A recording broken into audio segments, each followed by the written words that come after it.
LandSpace, a leading Chinese commercial space firm, saw its ambitions dampened on Wednesday after the maiden test flight of its next-generation reusable rocket. The Zhuque-3 failed to achieve a controlled landing. This setback deals a blow to the company's hopes of becoming only the third entity. Following Elon Musk's SpaceX and Jeff Bezos's Blue Origin to successfully demonstrate a reusable spacecraft, according to state news agency Xinhua, while the initial launch was successful, an abnormal combustion event occurred during the process, which prevented the rocket from executing a soft landing on the recovery pad.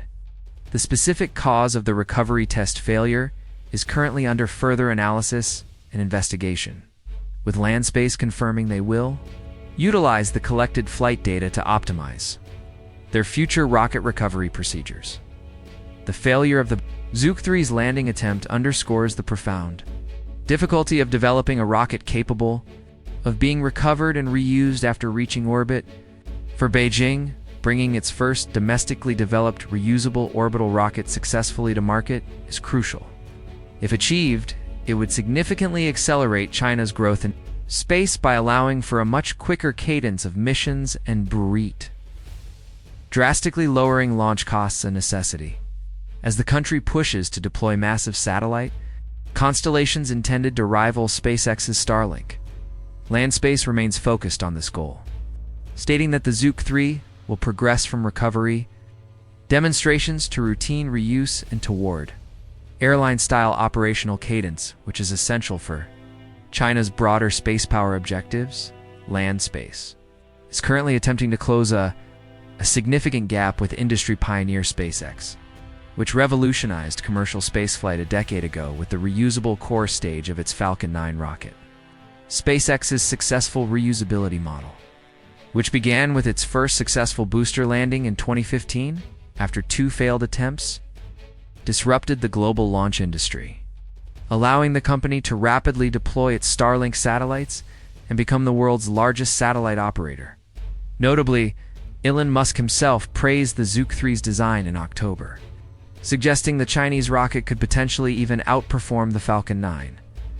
LandSpace aims for the mature Zhuque-3 to be reusable at least 20 times and capable of carrying an 18-ton payload.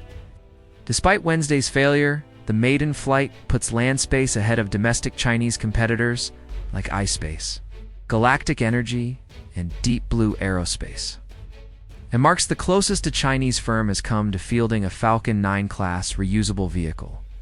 Reusable rocketry remains an exceptionally high barrier technology, primarily due to the complex high-energy maneuvers required for recovery.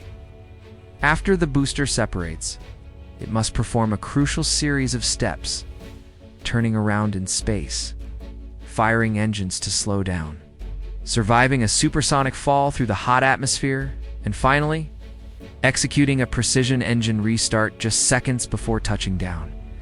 This process demands extremely precise timing within thousandths of a second, managed by onboard software that constantly corrects the rocket's path. Even small errors in angle or engine timing can cause the booster to spin out of control, miss the landing site, or disintegrate upon re-entry. Currently, SpaceX remains the only company globally to have fully proven reusable rocketry through its routine landing and reflown Falcon 9 boosters, giving the company a near monopoly and the world's highest annual launch rate. This vast experience and data gap poses a major obstacle for all international rivals, including firms in China, Europe, India, and the US, as they work to catch up in the medium and heavy lift launch market.